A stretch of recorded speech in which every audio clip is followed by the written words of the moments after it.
Assalomu alaykum do'stlar. Bugun e'tiboringizda o'sha mashhur Geely Manjaro.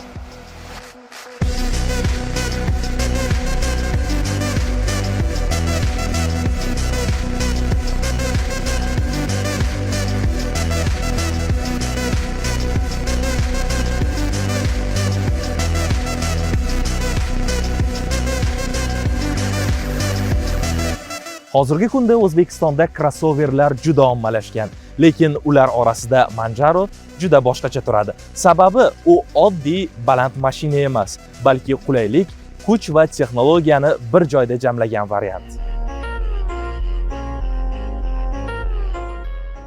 Tashqi ko'rinishidan boshlasak, ko'rib turganingizdek mashina ancha katta va yo'lda ham o'zini yaxshi ko'rsatadi. Uzunligi 4,8 metr, kengligi esa 1,9 metrni tashkil etadi. Bu degani ichkarida ham joy yetarli bo'ladi. Endi salonga o'tsak, bu yerda asosiy urg'u qulaylikka berilgan. Ko'rasiz, old panelda 3 ta katta ekran bor. Ular shunchaki ko'rsatish uchun emas, real vaqtda foydalanish uchun qulay. Navigatsiya, musiqa, sozlamalar hammasi tez va tushunarli ishlaydi. Ayniqsa bu bizning sharoitda juda muhim. Yomg'ir, qor yoki notekis yo'llarda mashina o'zini ancha ishonchli tutadi. Haydash hissi haqida gapirsak, Manjaro juda balansli.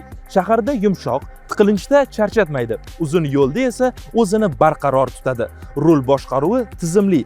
Mashinaga tez o'rganib ketasiz. Yoqilg'i sarfi ham segment uchun normal.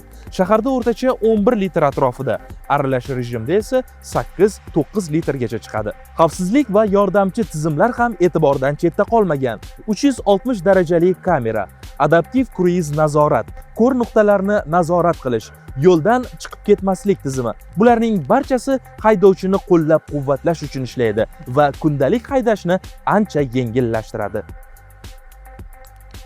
Umuman olganda, Geely Manjaro o'z segmentida yaxshi balans topgan avtomobil. U nafaqat tashqi ko'rinishi, ichki qulayligi, texnologiyasi hamda haydash qulayligi bilan ham o'zini oqladi.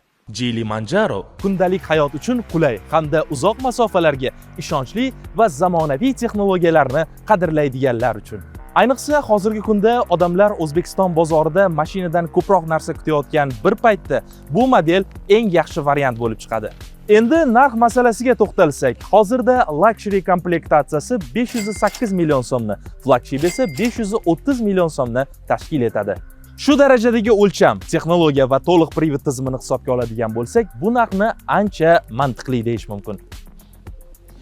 Agar ushbu mashina sizga qiziq bo'lsa, Geely O'zbekiston rasmiy dilerlik markaziga tashrif buyurib, bemalol test drive qilib ko'rsangiz bo'ladi. Chunki har qanday mashinani yaxshiroq tushunib olishingiz uchun uni albatta o'zingiz minib ko'rganingiz ma'qul.